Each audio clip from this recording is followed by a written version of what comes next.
night may be long and the dark may be deep, but the answers are there to be found. Whether it's the normal, the abnormal, or the paranormal, you're in the right place. Let's go beyond reality. Great to have you all along with us tonight. We've got a return to our roots tonight. We're going to be talking about ghosts, ghost stories, strange stories, weird stories with a returning guest, James Willis. Was here last time. I think I'm trying to remember when it was. It may have been November. I don't quite remember. However, when he was here, we were talking about the Paul McCartney is dead. I was going to call it a conspiracy. It really wasn't a conspiracy. It was rumors, and it was supposedly supported by hints in Beatles music and on their album covers and all that stuff. And James Willis talked to us about it all. Pointed out the clues, and it was good fun. It was a lot of fun, but he also has written a ton about hauntings and legends and lore. He's got books such as Central Ohio Legends and Lore, Ohio's Historic Haunts Investigating the Paranormal in the Buckeye State, The Big Book of Ohio Ghost Stories, Haunted Indiana, Haunted America. These are books that he contributed to. Weird Encounters, and much, much more. So we're going to get into some of the nitty-gritty of some great ghost stories, some great reported hauntings, also some legend and lore that might not be necessarily ghost related. And that's what we'll have James talking about tonight. Looking forward to that. Please subscribe to our YouTube channel and our Twitch channel. Both of them can be found by searching my name, JV Johnson. And also make sure that you join up or follow us on social media too, particularly Facebook. It's where we do most of our posting. So we've got a great night ahead of us. So let's get started. Please support the program. Go to patreon.com/Johaw. That's JOHAW. Tonight we've got a great conversation. Returning guest James Willis will be talking to us, not about Paul McCartney this time. We're going to be talking about ghosts and legends and strange stories. James is no stranger to any of this. And I'm trying to remember, Jim, when did we have you on last? Was it like November? I'm trying to put the dates together. I'm trying to remember, and as of late, I can't even keep track of the days of the week. So I don't remember. It was a little while ago. I do remember the Paul McCartney bit, though. That was a blast. But I think I was on another time after that as well. We had you. Okay, I can't. I know you've been on a few times. I thought Paul McCartney was the last one, but who knows? Either way, it's great to have you back. Looking forward to this conversation because, as you know, kind of the ghost thing is kind of the nucleus of what we do here. Yes, and it's something that's near and dear to my heart, and it's what got me into this entire world of weirdness. So I'm looking forward to it as well. You've been into this, as you put it, world of weirdness for about 30 years, maybe even a little bit more than that. How did you develop a curiosity for it? I mean, I know personally I have my own little story of my childhood that made me very curious about this stuff. You must have one too. I've got several, and I like to say that I blame my parents for making me the weirdo that I became, but I usually just say that because I was born and raised in the Hudson Highlands of New York State, and it was very close to all sorts of weirdness. I mean, it's deeply entrenched in this Dutch sort of legends and folklore. It was very close to Tarrytown, the setting for Washington Irving's The Legend of Sleepy Hollow. That's right. During the 80s, there was a huge UFO flap that happened up there. So I was surrounded by weirdness, even outside of my immediate family. So it seemed normal growing up to be like, okay, let's go out and look for UFOs, or, let's go up into the mountains where supposedly Rip Van Winkle, had his long nap. So it was kind of in my blood from a very early age. Yeah, it's interesting you mentioned Rip Van Winkle and, of course, the Legend of Sleepy Hollow. Those stories, I grew up in Oneonta, New York, not too far from where you're talking about. And we had all those stories being told to us as kids. And, of course, some of them are just classic literature at this point.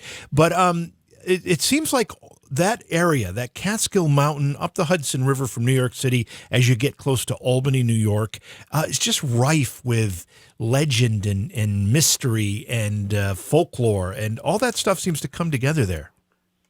Yeah, you're exactly right. And I tell people, if you've never been to the area, just drive through it. I'll never forget the first time I took my wife on a drive up there, and she was like, I totally get where you're coming from. This just feels weird. And for me, it was, like you said, I grew up hearing all these stories, like about the Headless Horseman, and I even had a teacher that tried to prove to us that the Headless Horseman was real. She took us to Terrytown for a field trip. Oh, wow. And showed us the names of the characters in the cemetery. Oh, wow. And I found out later that, of course, that Washington Irving, I guess you could say, borrowed some of the names off the tombstones. But at a very early age, that led me to say, okay, well, the Legend of Sleepy Hollow is not a true ghost story. What are the true ghost stories? And so that was a neat way for me to sort of get inducted into the idea of, like, doing research and looking for things like that. And then, of course, in the mid-'80s, a little movie called Ghostbusters came out. And when I realized that there was a little article that I read that was a review of Ghostbusters, and it actually said that some of the equipment the Ghostbusters were using were based on actual equipment parapsychologists use. And at that point, I was hooked. That's pretty cool because, when we're talking about, I have to do the math quickly here. I guess 30 years ago would be, 1990 now, which is incredible to me because it seems like 30 years ago should be 1970 if I were doing my judging by my life. But either way, I'm not going to even talk about that. But yeah, to go back into that period, when we get back into 1980 and the mid 1980s, ghost hunting as we know it now was really rather unknown, and it was very, very niche, and it was quite rare that people, if they did it, would even admit it. Yeah, you're exactly right. And I mean, I was involved with, I guess you would call it group ghost hunting back then, but you're exactly right. It didn't really have a name. It was just that we would go out looking for ghosts. And it was very, back then, now I feel like I'm like a grandpappy or something. But back in my day, there was no internet. But I know. If you wanted to look for ways to find ghosts, you sort of had to look back to, the OGs of ghost hunting, like the Harry Prices and Hans Holzer, who was somebody that I looked up to, but he didn't really have equipment per se. He just basically wanted a medium, and that's all that he worked with. And he might have a camera. He might have a camera along. He might have a camera along, but that may have been as far as it went. Yeah, exactly. And then Harry Price was doing things with Borley Rectory, of course, but he was using things which are kind of interesting, but he was using like bowls of mercury. And if the mercury moved, it meant that there was something walking around in the room, or he was putting powder on the floor to see if footsteps would, or footprints would appear. So it was very archaic as to what you were looking at. I mean, I remember the very first EVP recorder, if you want to say it, that I had was literally an old reel-to-reel. Oh, wow. That we would use. So it was, I'm really dating myself now. I'm the same way. But that was where, you had to start. I mean, we were taking Polaroids and using things, which was, I kind of love when the advent of digital cameras came around because, you had to develop film, or the Polaroids were very expensive to use. So in a way, being in it for so long, I've kind of, a lot of the equipment is now a little bit more accessible. Of course, there's now fancier things that are even more expensive, but it is interesting that as the times change and ghost hunting has become more accessible, that the equipment has as well. I do know that, the whole reel-to-reel thing, a lot of these early, we go back to some famous ghost cases like the Enfield case or even the Amityville case, some of these really high-profile, the Conjuring case, where there were some investigators involved. They were still kind of primitive in their approach by our standards today, but they were certainly as sincere and as serious. And a lot of them did use reel-to-reel recorders, not so much to catch EVPs, but to record whatever sessions they were having. Exactly. So, and you're right. It was a lot of what they were doing was where now the equipment is to determine if there is ghost activity. Much of the equipment that we were using, back in the day, you're exactly right, was used to just sort of document what was taking place during the investigation. So as you and I'm going to fast forward just for a second here, but then I want to go back to the earlier days here. But as you contrast the attitude that people have now about what we call ghost hunting and the attitude that people have now about actually talking about ghost encounters or other hauntings or even other paranormal phenomena, whether it's Bigfoot or UFO, have you noticed a stark change, a stark difference in people's attitudes? Oh, definitely. It's sort of, even the general belief has sort of ebbed and flowed over the years. But I have noticed that very early on, starting when I really seriously got into it in the 80s, most of the people, if they got to the point where they wanted to talk to someone about it, they really just wanted proof that they weren't crazy. So Right. They were more open to the idea if you came in and you did find a rational explanation. They were okay with that. It was that they just wanted answers. Now, it's kind of passed through where all of a sudden it became cool. So a lot of people that were contacting me in their heart already knew they had a ghost, and they just wanted validation that there was a ghost there. I've also noticed that recently, and I think a lot of that has to do that the ghost shows, some of them have gotten a bit more extreme, which I totally get because it's ratings, but I think that has kind of given a rise to, I tend to get a lot more calls about demonic activity. Is this thing in the house? It's going to get me. It's evil. Right. And when you talk to them, it's not necessarily doing or acting evil, if you will, but it's more just that it's the fear of the unknown. But I think there is now a quicker leap to demonic or something being evil. Yeah, we've seen that too. And again, that has to be a result of what we're seeing on television. And as you pointed out, we have to remember something. TV is about money and it's about ratings. And sometimes when you've got an entrenched ghost hunting show doing rather well, the only way you can get attention for your new ghost hunting show is to have something outrageous happening or something, sensational. And so then you've got all these shows out trying to outdo each other, and you kind of get this circus effect. And I think we saw some of that. And I think that's part of the reason why the show's kind of died down a bit. There's been a resurgence in the last year or so, but they kind of, lost their moment in the limelight for a while anyway. Yeah, I think that's definitely true because exactly for what you pointed out, I think they almost got pushed to such an extreme where they were unintentionally comical.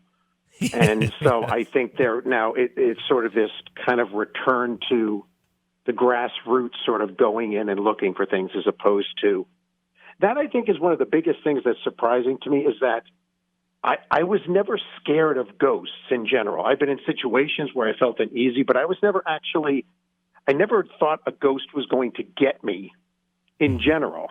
But it seems that at some point in ghost hunting history, it made a sharp turn to where the ghosts were suddenly getting you. And I think I think that was part of the reality TV shows is that you kind of had to up the ante, that they weren't just doing a regular investigation, which even though I love them, they are incredibly boring, but I love what I do. Yeah. But to the mass audiences, they're kind of boring. So I think adding this level of fright or nervousness or what's going to happen, is someone going to get attacked, certainly helps with the rating, but it takes you into a totally different realm. It's not really, it's more TV than reality, I guess, at that point.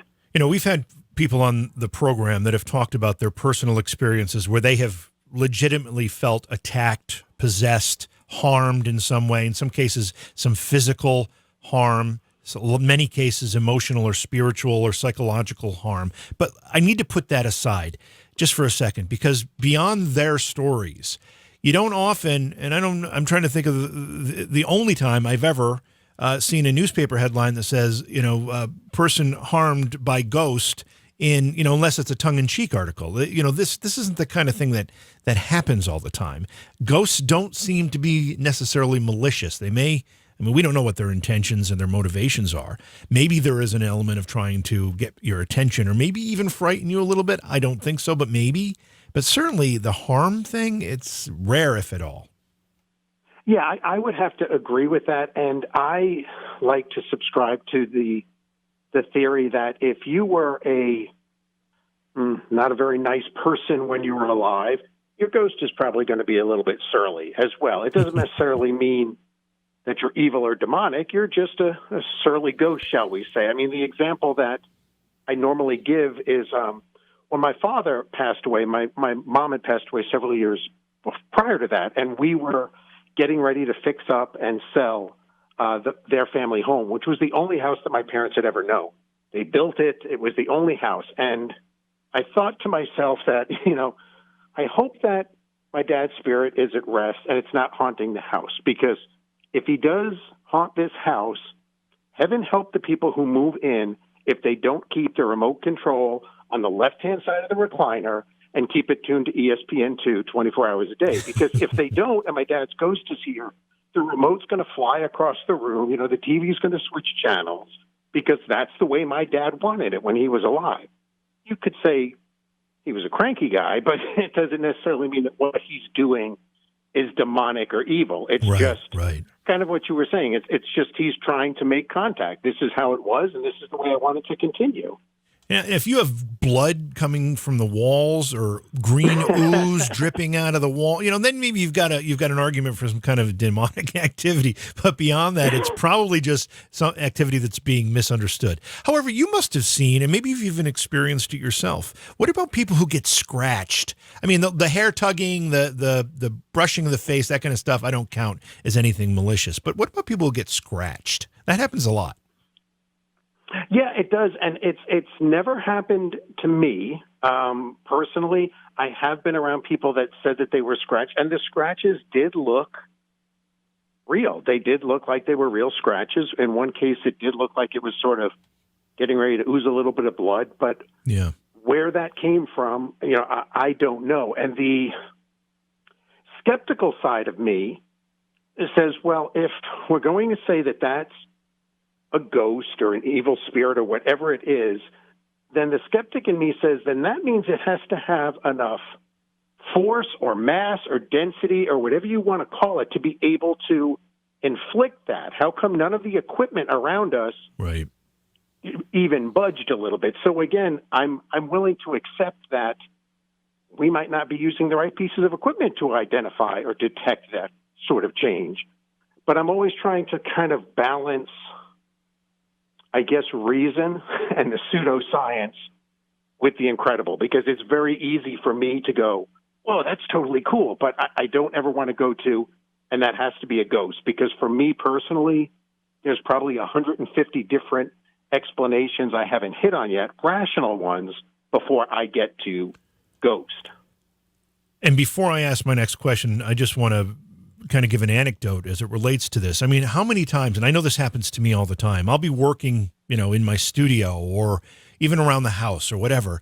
And then later that evening, I look at my leg and I've got a big scratch there. And I know I did it while I was working, but I didn't notice it happening while I was working. And if you're walking around a basement or a dark house, you could very easily get yourself a scratch or two and not recognize that it's happened until much later. Exactly. So which side of you, Jim, is the more dominant side? Is it the skeptic, or is it the, I don't want to say believer, because I know that you have, there's a belief that something is possible, but it's not necessarily always proven. Is it the skeptic or the optimist that what you're experiencing is some kind of ghost activity? That seems to change on an almost daily basis, but I think in general, I refer to myself as a hopeful skeptic, because I fully believe that there are things in this world that we don't fully understand. And I think that includes basically any sort of paranormal thing out there, right? But definitely ghosts. So I know for a fact that there are things in this world as much as we like to think we know everything about everything, we don't. But I also like to keep a healthy dose of skepticism around everything, because I think in order for my personal belief is if I want to be taken seriously in this field, I have to be willing to admit that there's a lot of BS in this field right now. And there's a lot of unsubstantiated claims. There's a lot of just made up things. I mean, we used to just call them urban legends, but now a lot of urban legends are looked upon as being real. So I try to balance the two, but I think right now I'm more hopeful than skeptic. But as I said, that almost seems to change on a daily basis. And a great example of what you just described is the Slender Man phenomena, which we know the origin of it. We know it started as a photo contest that was with a photo that was photoshopped for creepypasta by a guy named, I think, Eric Knudsen. And he admitted this was just a photoshopped photo. He made it look creepy, and then it took on a whole life of its own. I mean, people claim to meet this Slender Man. People claim, we know that 2 girls actually almost committed murder because of Slender Man. This is an urban legend thing that's kind of taken on its own life. Yeah, you're exactly right. And there's also like the Rake is another one that's kind of spun out of. I don't know if that actually the photo that people claim is the Rake, the little golem-looking guy, originated from creepypasta. I think it did, but I could be wrong. But that's another example of something that was photoshopped and made up, but it took off, and people do believe that it is real. And again, I think a lot of that, originally, they were just urban legends, and it was something that, when you were a teenager, you went out legend tripping, and you would hear these scary stories about Crybaby bridges or things like that. And you would go there almost as a rite of passage, but it wasn't so much that you really thought the stories were true.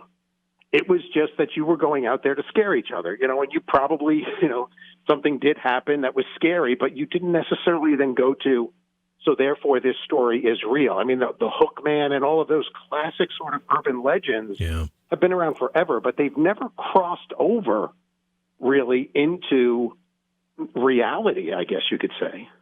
And I think that for those of us, again, you and I have talked about or hinted at our age based on some of the things that we've experienced and some of the equipment that we used to call state of the art. But with the introduction of the internet and social media, so many things can take off and develop a life of their own that, it wasn't possible before when you didn't have these instant forms of communication. Right. And I think sadly what has happened is it's now become harder and harder for real scientists, I guess you could say, to accept the paranormal. I mean, back in the 70s, there were actually universities that were offering degrees in parapsychology.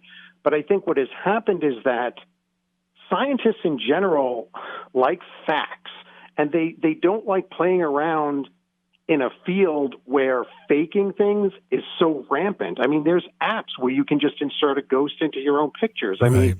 And scientists don't like messing around with that. They like to do experiments and prove things, but when they've never had to, for most experiments that scientists do, they never have to look at the results and go, was this faked?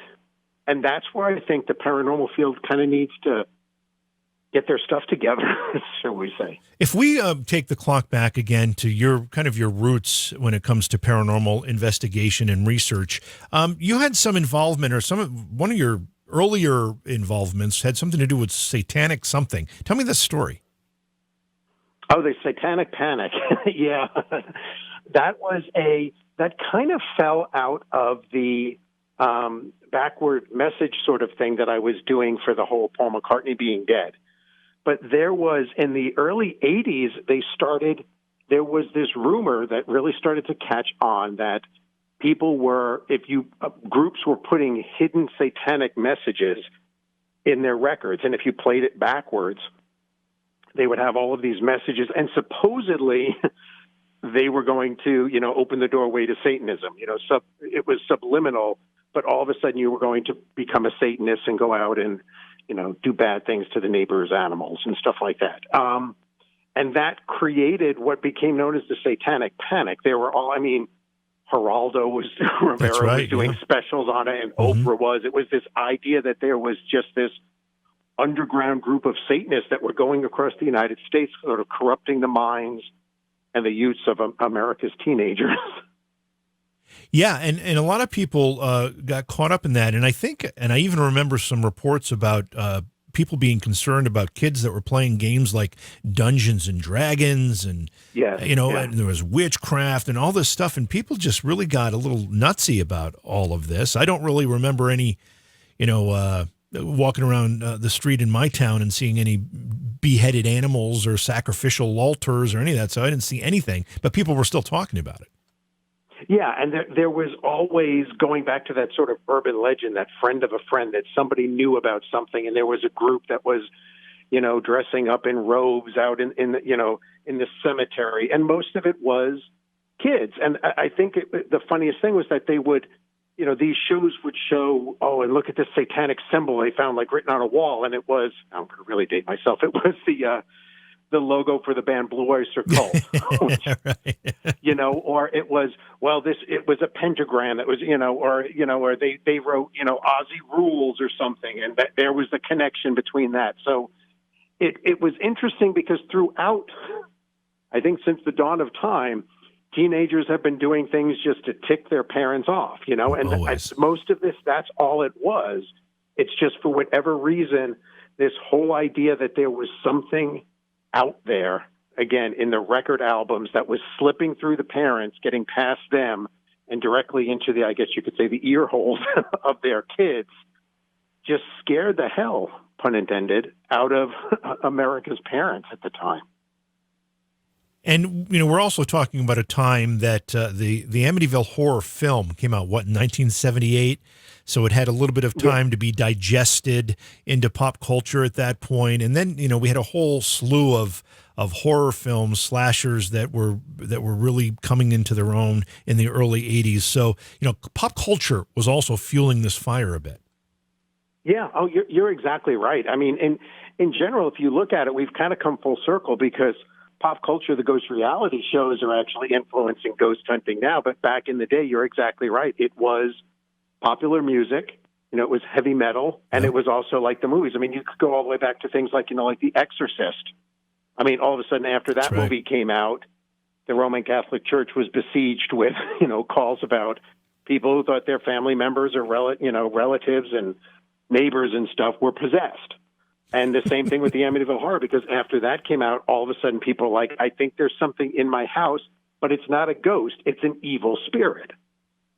Yeah, I also, I know there are a lot of people who are beyond skeptical of the Amityville story, would say that The Exorcist, the film, is what planted a seed in George Lutz's mind to create what they call the Amityville hoax. But I'll leave that for other people to decide what they believe or don't believe there. We're talking tonight with James Willis. James is the author of many books. His website is strangeandspookyworld.com. It's all spelled out. James, I don't want to go through the whole list of books here, but you've got things like Central Ohio Legends and Lore and Ohio's Historic Haunts, the Big Book of Ohio Ghost Stories, but you go beyond Ohio with your stuff too, right? Yes, exactly. I mean, since I've lived in Ohio since 1999, and sort of my writing career really took off in the early 2000s. Most of it is Ohio or, central, the Midwest sort of base, but I've also worked on books like Weird US and Weird US 2, and my research has actually taken me across the United States, so it's kind of like have weirdness will travel. You've written about weird things, you've written about strange things, you've written about ghosts and haunted things. Of those three categories, any one of those a favorite for you? I think I always go back to the ghosts and the hauntings. I mean, it's the general weirdness is sort of when I kind of need a palate cleanser, weird palate cleanser, I guess you could say. But the ghosts and the hauntings was got me started way back when I was a little kid, and it's something that still fuels my desire. And I think that is all just based around the idea, as I said, there's something out there. There's too many people who have had what they would term a ghostly experience. So something is going on. Now, whether or not that truly is someone's departed spirit, or whether or not it is just this bizarre combination of atmospheric conditions, I don't know. But there is something there, and that's what really keeps me going. So, yeah, I think I always default back to the ghosts and the hauntings. Is that where you started when you started writing? Did you start with writing about ghosts? Yeah, it was. Although my sister Donna has kept what I think was in first grade when I brought home what I wanted to be when I grew up, and it said that I wanted to be a scientist so I could find the Loch Ness monster. But but yes, by and large, the first thing that I started writing about was the ghosts and the hauntings. But oddly enough, which is why I fell into the Weird U.S. series of books, is people look at them as being sort of travel books. My whole writing was I just needed to get these stories out of my head and on paper. And I love telling stories. So whenever I would go to one of these haunted places, I just wanted to share it with people. So I just started writing them down. And then lo and behold, people were like, that's interesting. You should put those in a book. When we start talking about the phenomena that we know as ghosts or hauntings, what do you think is really at play? Let's assume for a minute that you're at an investigation and you confirm this is something supernatural. What do you think is happening here? Where is that energy coming from? I don't know. And I'm one of those people, I should have said that. I actually don't look upon the phrase "I don't know" as a bad thing. You know, I think too many people get in trouble when they don't want to say "I don't know," so they think that they should have an answer. Right. I don't know what they are. And the other thing that is just frustrating and fascinating to me is the type of activity that I get or my organization gets on an investigation. It never seems to be the same, but it's stuff that after we look at all the possible things that we can come up with, was it this? And we're all left with, I don't know what caused that. Those are the things that are intriguing to me, yet they're very, very frustrating. I mean, we had one of my favorite cases that we ever did was in Lima, Ohio, where it was a commercial type building. It was an old house that had been converted over to the Literacy Council, which is where they teach adults to kind of read and that sort of thing. And they had talked about hearing footsteps walking up and down the second story hallway. And so we had video cameras, infrared cameras shooting either end of the hallway. So we had both sides of the hallway, and we were sitting downstairs. We had microphones at either end of the hallway, and we used studio microphones that are hardwired into a mixing board. They have shock mounts on them, so they're not moving. And while we're sitting down there, there's no one up on the second floor, but you hear, I believe it's 8 footsteps that start in the middle of the hallway, walk towards one camera, then turn, walk 8 steps back, and stop. It was picked up by both microphones. Both cameras, though, show absolutely nothing in the hallway at the time. But what's the strangest thing is that when I give presentations and stuff, I always play this because it kind of messes with people's mind, is some people hear what sounds like a man with boots walking on a wooden floor. A few people say it sounds like a woman in heels walking on a wooden floor. But what they always hear is a wooden floor. The second floor in that building is carpeted. Oh, wow. So those are the things where you're like, that makes absolutely no sense. I mean, you could easily go to, well, it's residual, and that would certainly make sense. But then it gets tricky, because if it's residual, does that mean that something wasn't really exerting pressure on that floor to create it at the time? And obviously, if you pull the carpet up, there is wood underneath it. But what we recorded could not have come from that hallway, even though when we basically took we took 4 points and we triangulated it. It's definitely coming from the middle of the hallway towards the one microphone and camera, and then going right back. And there was no one on that floor. So those are the things, as I said, it's a good example of, they're fascinating to me, but they're frustrating as all get out too. Yeah, and I missed how you introduced this part of the discussion. Did you say you recorded this, or you heard it when it was happening live?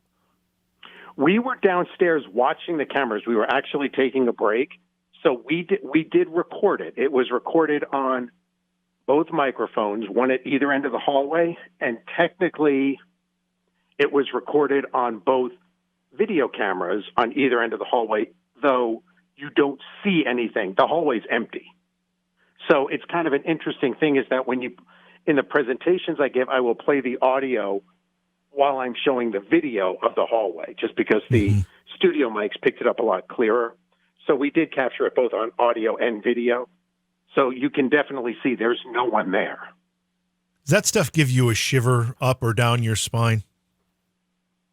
It gives me a little one, but it also is what drives me, because I can't tell you how many times that we were like, whoa, I think we got something. And then you go back and you find a rational explanation and you're like, oh man, it's borderline depressing. So yeah, when I do find these things that we're like, I think we have something here, I get a bit of a shiver, but I also tend to get really excited over it. I get a certain satisfaction out of debunking things. I think that that's healthy. But you're right. When you actually catch something that's anomalous that you can't come up with a rational explanation for, even though you can't necessarily say, yeah, that's a ghost, it's pretty exciting. It is. And I agree with what you said. I had said it earlier in that I think if someone wants to be taken seriously in this field, in order to put forward something where you're saying, I cannot explain this, you have to try to find rational explanations for everything and be willing to accept the fact that, yeah, I wasn't necessarily fooled with that, but when I first heard it or saw it, I was convinced it was something paranormal. I think that's healthy, and I think it's normal, and I think we're not all going to grow as a paranormal community until across the board we're willing to go, not real, wish it was, but take a look at this. I can't explain this. All right, I'm going to give you another hypothetical here, and this one's going to even be more difficult than the last one I gave you. Let's assume for a minute you're on an investigation and you confirm that there's something supernatural going on. And let's say it's somebody's personal residence, and the somebody that owns the house says, I think this is my grandfather. And through some sort of testing, you're able to confirm that, yes, in fact, this supernatural energy that you're experiencing here is in some way this person's grandfather. What then are we talking about? Are we talking about a life after death situation here? Are we talking about a residual energy that's been imprinted and somehow may even be manipulated by the living? Give me some ideas of what that could be. Yeah, I think we would have to try to look at the type of activity that is actually taking place. We've had a couple of instances that are very close to the example that you gave, where what the people were reporting was the ghost or the figure was always doing the same thing, and they were not interacting with the living, shall we say. So, for example, they were always seeing the ghost of a woman, and she was always in the living room, always over in one corner, and she would always walk to the other corner. That, to me, tended to be more of a residual, because it seemed like it was almost watching a film from a prior day, so that it was like an imprint that was left behind. It never varied from what it was doing. We've had other instances where it seemed to be more like it was not necessarily an attachment, but it was something that was interacting with the living. So they were seeing it in different places in the home. It would sometimes, they would get EVPs as if it were trying to speak to them. It would look at them almost like it was acknowledging them or make hand motions towards them. So again, it seemed like it was more of a intelligent haunting. So I think we would have to take a look on a case-by-case basis as to what it was actually doing to try to determine if it was like an imprint or if it was something that was, as I said, more of an attachment or something more intelligent. All right, I'm going to refine this question because I'm trying to get to a specific answer here. I'm not looking for a specific answer, but I'm looking for a specific question to be answered. If we can, in fact, verify you've got supernatural activity, verify that activity is in some way a representation of the person's grandfather, as our example said, and it seems to possess some kind of intelligence, does that indicate there's life after death, does that indicate to you, as someone who's looked at this stuff, and this is just opinion, of course, that maybe some of religious teachings actually have a validity now that we might not have ascribed to them before, because there is a quote, the other side. What do you think? Give me some ideas. I got what you're saying. Yes. For me personally, that would confirm it, because if the person is deceased, but you are getting evidence that suggests that that person is still in the now, as it were, right. That to me would be enough to suggest that there is life or there is something after death. So yes, for me, that would be proof enough that you could confirm it, that if that person was no longer among the living, but you were still getting right. evidence that it was kind of hanging out around the living, then yes, for me personally, I think that would prove for me that would be that there is something that happens after death, that it doesn't end. There is some sort of continuation. Do you think that's the hope? Do you think that a lot of people that go in search of proving or determining the existence of ghosts, that's the hope? It gives people some hope for when they close their eyes on this earth for the last time, there's actually something after it?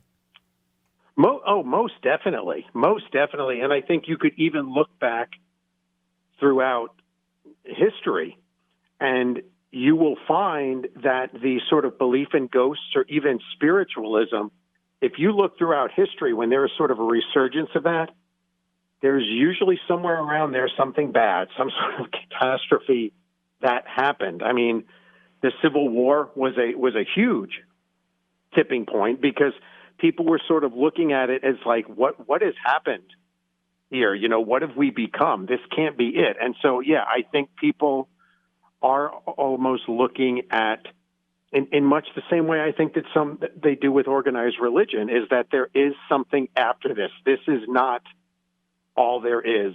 It might be really bad what's happening now, or as you said, they might be going into the winter of their life and thinking, man, I don't have much time left. I hope there's something afterwards. So, yeah, I believe that it. And, I mean, there have been people who have had these, I call them two-bottle discussions, because you almost need like 2 bottles of really good wine to get into these. But, there are all of these sort of instances where people who are dying, that they start talking that they're seeing their relatives coming for them. And some people look at that as that's just their brain shutting down, whereas other people look at that and being, no, that is proof that they are coming for them, that there is something more after that. So I hope there's something after this, if for no other reason that, I think that I kind of got gypped if this is it, but it's also the reason that I tell people I think we all have to live in the now and just kind of be nice to each other while we're here, because we don't know what really comes after. That's what we're all looking to try to find. Someone in our chat room wanted to know what your thoughts were about orbs. What do you think about orbs? That's a great question. It feels loaded, but it's a great question. I hate the term orbs, because I think that has become the catch-all. And when orbs first started being thrown around as being something, if you look at, which is a fascinating rabbit hole to fall down, the history of spirit photography, mm-hmm. When orbs started coming around, it matched up with the advent of the digital camera. That's right. And because prior to that, there wasn't any idea of this sort of spirit energy. I mean, ghosts prior to that, if you had a photograph, it was a mist or it was a figure. It wasn't a ball of glowing light. So most of the original orbs were basically dust particles, especially when you started getting into sort of the infrared, where you were getting the beams that were bouncing off these dust particles, rain, condensation, all sorts of things. Unfortunately, now, as I said, everything gets dumped into the idea that, oh, that's an orb, that's an orb. That being said, I like to refer to them as spirit lights, because we have seen things that were orb-like but they were not dust particles. They seemed to be emitting their own light, often to the point of creating a shadow on the ground. And so I do believe that there is a paranormal aspect to what we collectively call orbs. I just think we need to try to separate the two. Again, go back to saying, I think that these are just dust particles, but I'm not sure about this. I mean, what I tell people to do, if they're like, well, I think I got some orbs on my phone, or I think I captured some with my camera, I tell them that since you're dealing with a digital camera or, a phone, go ahead and test it. Go outside when it's raining and it's broad daylight, take a bunch of pictures, and see if you get anything. Put the flash on, turn the flash off. I've even gone so far as to go out in the garage and kick up some dirt, take a bunch of pictures with the flash, and sort of create this cheat sheet so that if you do get something weird that you think is an orb on your camera, you can then compare it to things that you know are not ghostly. And so it's again, and the big thing is I tell people, if you get an orb in a picture, keep taking pictures because we've had instances where the orb all of a sudden changes into, which is kind of the strangest one we've ever gotten, is it started as an orb, but then it literally became this mist that filled the entire screen that was not visible to the naked eye. So anyway, my thought on orbs is I think there's something there. I just think that we need to sort of break them apart and acknowledge some orbs are just problems with digital cameras or infrared cameras, but there is something there. So look at what the orb is doing, how it's acting, and is it emitting its own light? And try to go from there. And that's the determiner for me. If it's emitting its own light, if it's self-illuminating, then there's something to it. But other than that, 99.99999% of these quote-unquote orbs, in my estimation, are dust particles or insects or something. And when the flash reflects off of them, a digital camera is very, very prone to picking them up. I mean, it's so easy to replicate to kind of prove this point. Just hit a pillow and take a picture, and you're going to see 1,000 orbs, if not 1,000,000. Exactly. So, but if it's emitting its own light, and I've seen that kind as well, that's a completely different story. We're talking tonight with James Willis. We're talking about his work as a paranormal investigator. What's on your website, James? strangeandspookyworld.com. What can people find if they go there? There's all sorts of strange and spooky things there. There is information on, we've got some Paul is Dead stuff there. There is got a whole bunch of stuff on investigations that I've done.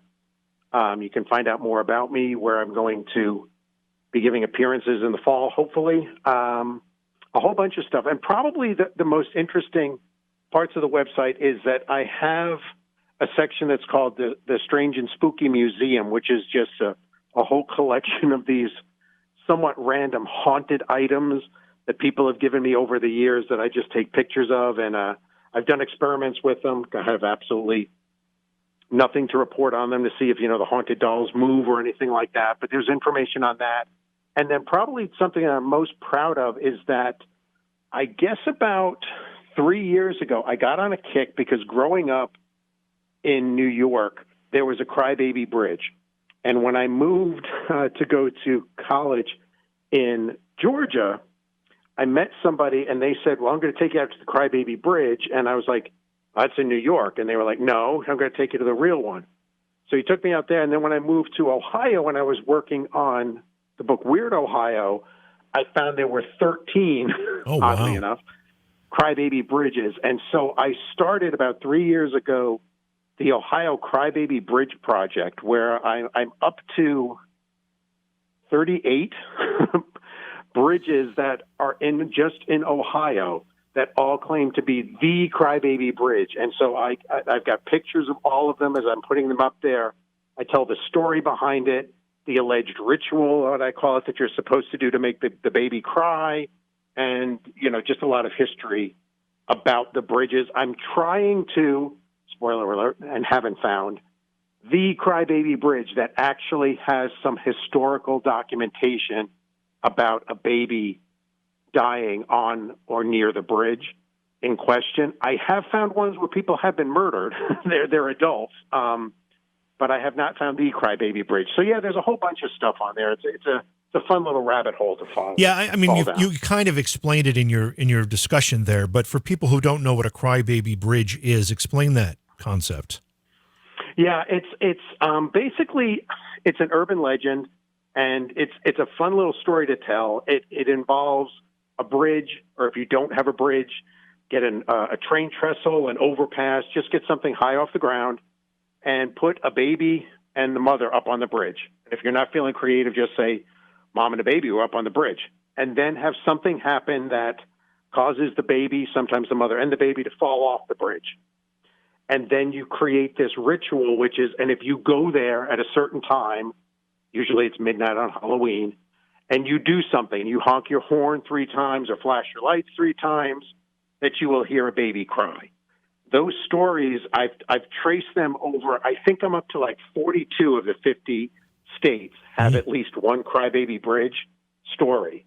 For whatever reason, other than Ohio is a weird state, there seems to be the highest concentration of them there. But yeah, it's a basic story, an urban legend that I heard growing up. I just didn't realize there were that many of them around the United States. There are a bunch of these stories that seem to show up in every little community. It's kind of the same skeleton of a story, and it's kind of, I don't know, Band-Aided or Scotch taped to fit the local community or a local house or a local, legend or something. But that happens pretty commonly, doesn't it? These stories get co-opted from community to community. Certainly. Oh, yeah, most definitely. And like you said, it will often, the story specifically with these bridges will often change based on the location of the bridge. As I said, sometimes it's, the original story was a bridge over water. But I have found bridges in Ohio where they are train trestles, or it's just, they're not necessarily over water. Because in the original story that I had heard, the baby is thrown off the bridge into the water. But some of the train ones have the child and the mother being hit by a train. So it does mutate in order to fit the location. We had another question in our chat room about spirit boxes. What are your thoughts on spirit boxes as a tool for investigating or even just communicating? Another great question. I love this chat room.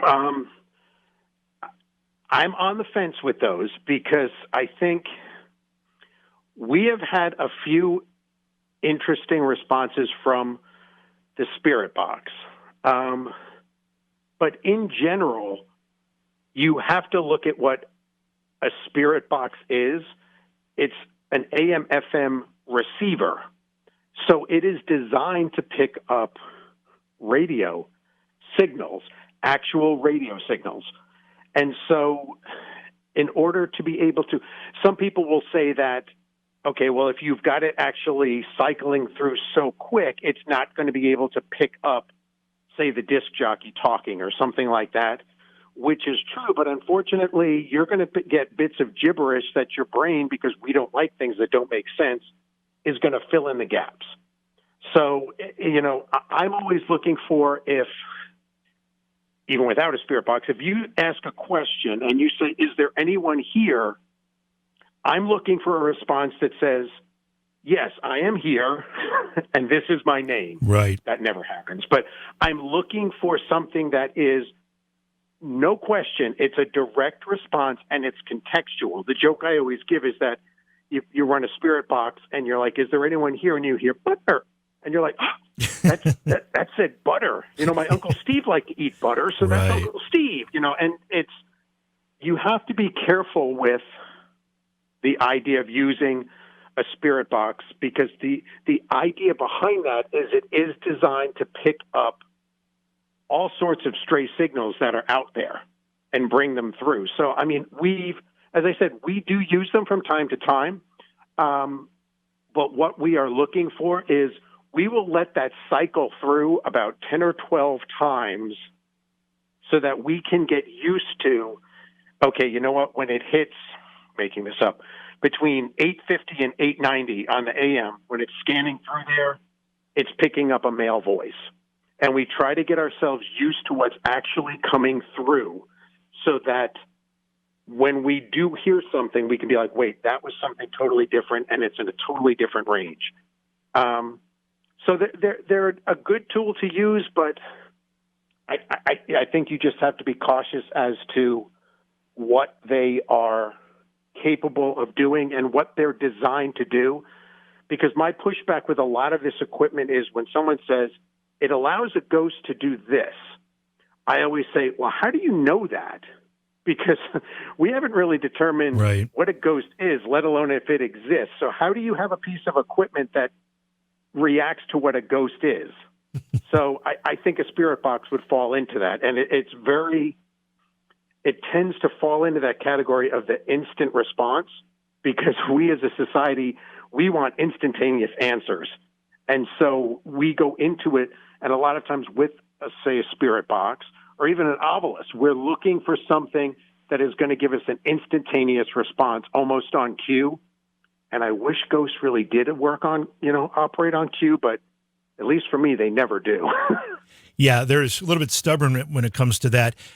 Taking this spirit box discussion a little further, though, did you watch any of the Prime show Hellier by any chance? I did. Yes, I did. Did you happen to watch it all? Some? Just so I know. I watched, I think there's 2 seasons of it? Yeah, 2 seasons. Yeah, so I watched both of those. Okay. They use a method with the spirit box that they've coined the Estes method out of the Stanley Hotel in Estes, Colorado, where Carl Pfeiffer spent a great deal of time, and can't remember the other gentleman's name, but he was there as well. But either way, and they use it a lot in this quote unquote television show, where they isolate the person who's listening to the spirit box, and then it's somebody else asking the questions.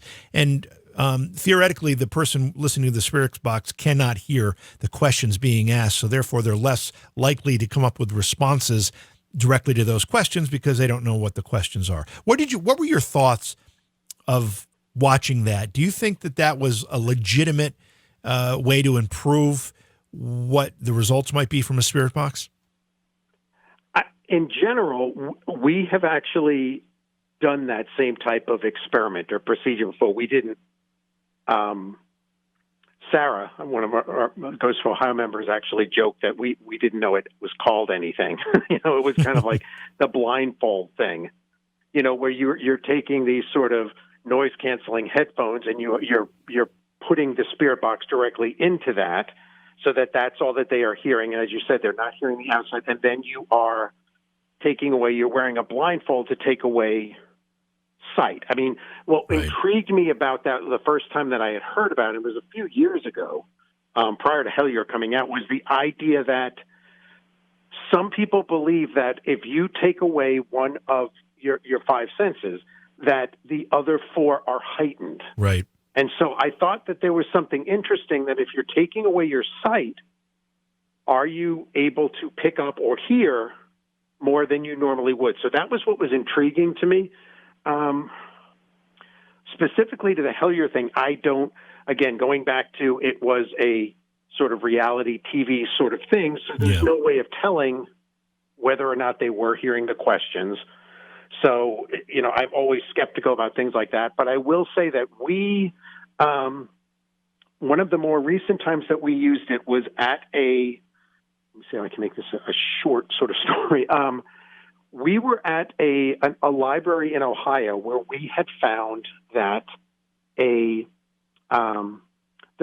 original librarian, the first head librarian there, had unfortunately been murdered inside the building, and it was documented, and it was further documented that her son, he was 8 or 10 at the time, was there at the time. He survived, but I did a little digging around on him and found that he had actually grown up to sort of become a 1920s sort of vaudeville singer. And I came up with this interesting idea that I was able to track down records that he had done. And since my life revolves around music and ghosts, I have an old 1926 Victrola and got the recording, played it, him singing, and recorded it, and then brought it there and said, Lyda, who was the librarian, I don't know if you're here, but we heard that, what had happened is very tragic and sad, but we don't know if you know what happened to your son. He survived, he is fine, or he was fine, and he actually became a singer, and we would like to play some of his music for you, and we did. And we got some rather interesting results. Sorry for the long lead up, but we went back a second time, and we were doing the experiment where we had blindfolded Josh and put the headphones on him. And as he's sitting there, out of the blue, he says, "Where is the music?" To which we were like, okay, where did that come from? And is that asking that they want to hear the music that we brought last time? And whether it was or whether we were trying to force fit that in there, I don't know. We did end up playing the music again, and we did get some unexplained activity based on that. So once again, it's something that you have to look at with anything. Are you force-fitting things in there? I don't know. I don't know with Hellier if they were actually able to hear what the questions were. But I think it is something worth exploring, if for no other reason. As I said, are you taking away one of your senses? Are you therefore heightening or making yourself more open by taking that one sense away? We're running out of time quickly here. It's going fast. It's unbelievable how fast the time is going. And I've got so many more questions. I did have a couple more chat questions that I wanted to throw at you before we ran out of time. Sure. One of our chatters wants to know, we talked about a lot of specific equipment based on what you thought of it or what you liked or disliked, but what do you usually use? When you go on an investigation, what do you use as a regular part of your toolkit? I have got a full set of like everything. It's ridiculous because it's like 5 sets of different handhelds. But the one more expensive thing that I use, which I tell people, if you're serious about it, it is totally worth the investment. It's called Vernier Lab Pro. And what it is Vernier Lab Pro is actually a bunch of remote sensors that are normally used for high school experiments. So like saying how, when you put an ice cube into, water, how fast does the temperature drop? And you can actually get hundreds of sensors that will do everything from an EMF to electricity, all sorts of things.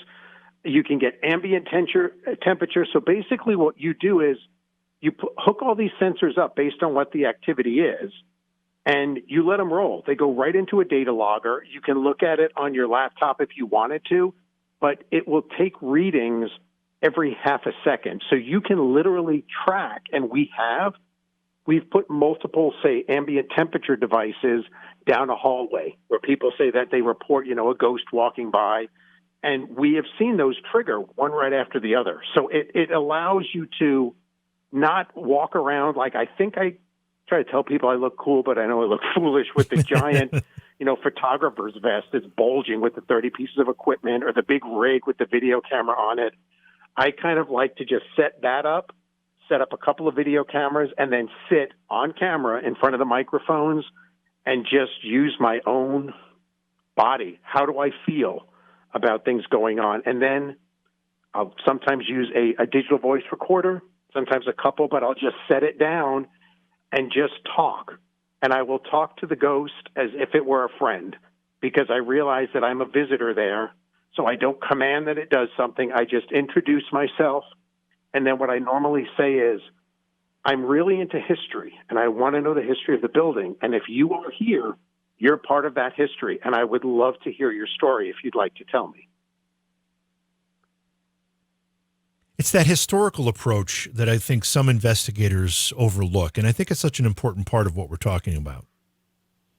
I think it's an integral part, and I think it is, to me, if someone, we'll go back to the Sleepy Hollow days, but if somebody said they were walking out in the woods and they saw a headless guy go running by, on a horse, they saw a headless ghost out in the woods.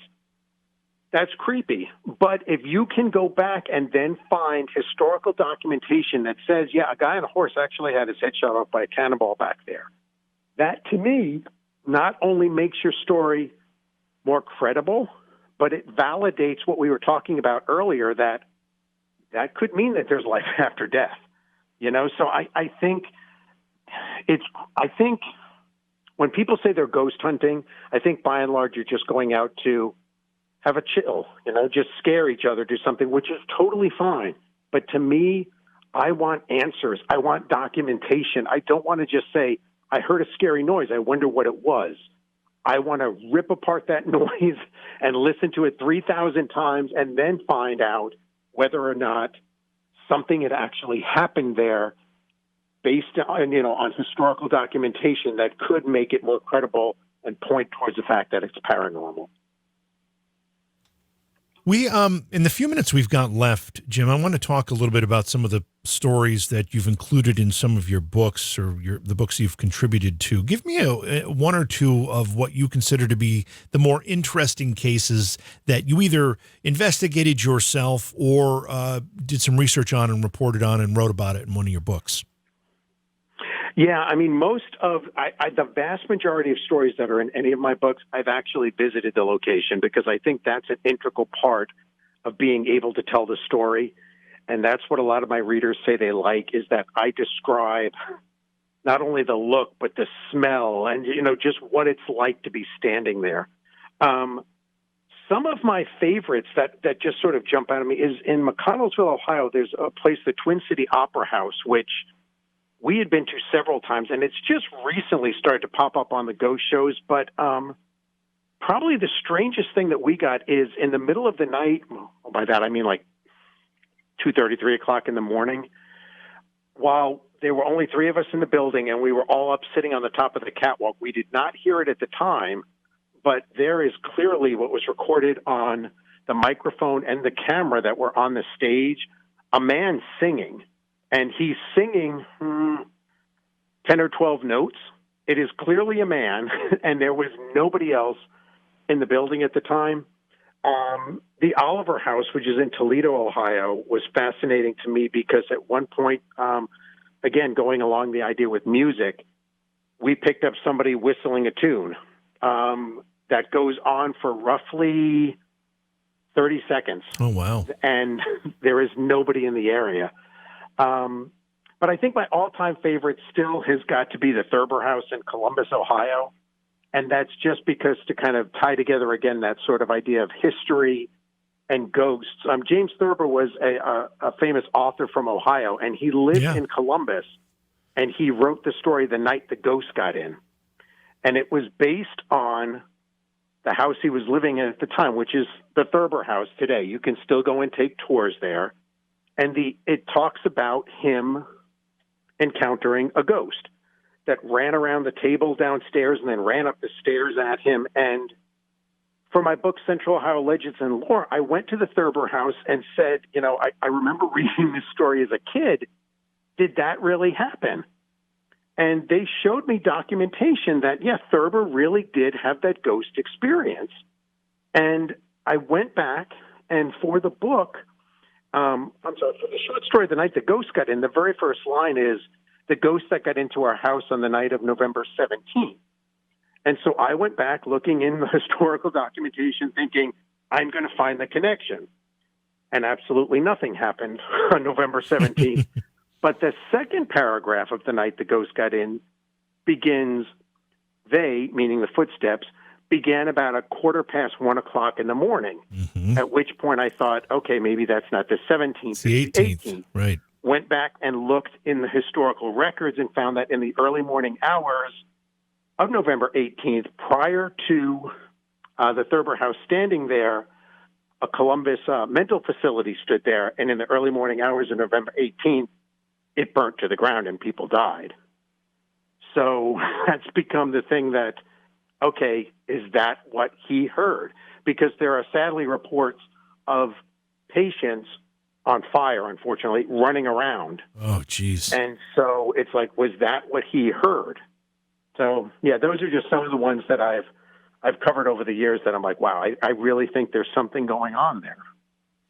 Yeah, those are great. Those are great stories. And Ohio seems to have its more than its share of places like this. Is there something unique about Ohio or the history of Ohio that lends itself to so many places like this? I think because, it sounds cliched for me to say this, but Ohio is just a weird state. If you look at it, it looks weird. If you look north to south, you've got water, you've got lakes and the river. East to west, it's landlocked. You have the idea that, so you have everything from prohibition, you've got the bootleggers, you've got a lot of gangsters coming through here back and forth between Indiana and the East Coast, going back and forth. You've got a lot of the gangsters that actually met their demise here, Pretty Boy Floyd. There is also a whole bunch of what they often refer to as Indian mounds, but they actually predate that. They're the Adena culture. They're going back hundreds, if not thousands. I mean, they don't even know what the Adena culture was, right? Yeah, or what they use these mounds for. There is a plethora of these bizarre effigy things that you can't tell what they are until you're way up in the air. There's the serpent mound, which is a giant snake, but from the ground looks like absolutely nothing. And then, of course, you've got Right Pat, which is supposedly where, Hangar 18 and every sort of alien from Roswell on is living. So, yeah, it's just this amalgam of just all this weirdness where it feels like I've come home, from the Hudson Islands to here. But I think most of all, I've covered ghost stories and folklore from other states. And I think one of the biggest things that makes Ohio so weird is they are willing to share their stories. Right. There is this, they're kind of weird and they're proud to be weird, where if you go to other states, they're kind of still they keep their stories close to the vest. People in Ohio are weird and they have no problem sharing their weird stories with people. We're going to try to squeeze in the much neglected phone calls here. I want to at least take one. Who do we have on the phone with us? Scooter. Hey, Scooter. Welcome to the program, buddy. Hey. What's on your mind? Hey, I'd love to talk to your guest here because I live in Ohio and I've heard a lot of the stories. And I wanted to share a few with him, not stories, but particular haunts if he's heard of them. The Wheatler's Pass, the headless conductor near Findlay looking for his head. I don't know if he's heard of that one. Yep, I've heard of that one. Yep. And how about the cemetery in Massillon, Ohio? They used to be where they had buried the plague, people that died from the plague, and then they dug all the bodies up and moved them to another cemetery, supposedly, and then they built some houses there, and now there's been lots of reports even in the local paper of some people having ghostly encounters because they're not sure that all the bodies were dug up and moved.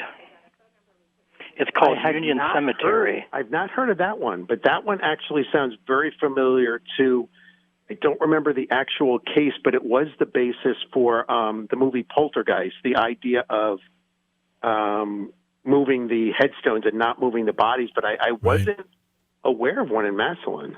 Yeah, it's called Union Cemetery. It's made the local paper. Usually every Halloween they run an article or something, but it's if you go down 4th Street and Mountain, the sign is still there. It says Union Cemetery, but it's not there anymore. It's just a sign, and there's all houses there. But and then the Rogues Hollow, of course, that's got the Crybaby Bridge story there. I've heard that for years and years. And Rogues Hollow is a great. There is actually an old book that was put out that kind of goes through a lot of the different legends, including the Crybaby Bridge and Rogues Hollow. And had you heard the one in Rogues Hollow where it's actually the devil who rides around there on horseback, supposedly late at night? Whoa!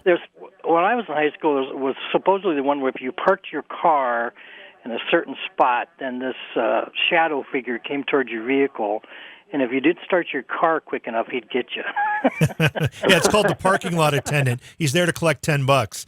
Hey, Scooter, we got to go. Thanks for sharing those stories with us, and thanks for the phone call. Appreciate it. No problem. Thank you, Great Scooter. guest. Thank you. All right. We are out of time here, Jim. But before we go, where can people get a hold of your books, and which of the many do you recommend people start with if they're unfamiliar with your work? Yeah, you can probably pick them up if you just type Weird Willis into a search engine. You can find them all over. The easiest is probably Amazon. If you're into just the general weirdness, I would start with Weird Ohio if you're in Ohio. If you're into ghost legends, the Big Book of Ohio Ghost Stories is a good place. Those have a lot of the legends in it.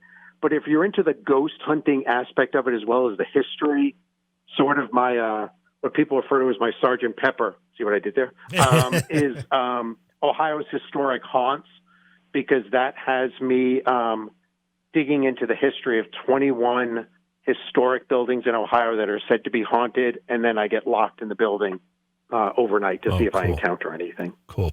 Well, I'm already convinced we've got to have you on a little more regularly. Like I said, I don't remember when the last time was. It was a few months or maybe even as many as like 7 or 8 months ago. But you always have some great stories. I love your perspective on the paranormal, and we certainly want to have you back. It is my pleasure. You say the word and I will be here. This is always a fun time. Terrific. Have a great night. Have a great weekend, and we'll talk to you soon, Jim. Beyond Reality Paranormal is hosted by J.V. Johnson and produced by Orion Palmer and Slick Eddie Edwards. Like us on Facebook and subscribe to our YouTube channel. Please consider supporting the program either through your podcast platform, click on the link in the description, or on Patreon at Joha Productions. If you'd like to be a guest on Beyond Reality Paranormal, or you have a recommendation for a guest, contact our producer, Slick Eddie Edwards. Eddie is spelled with a Y at slickeddieedwards@gmail.com.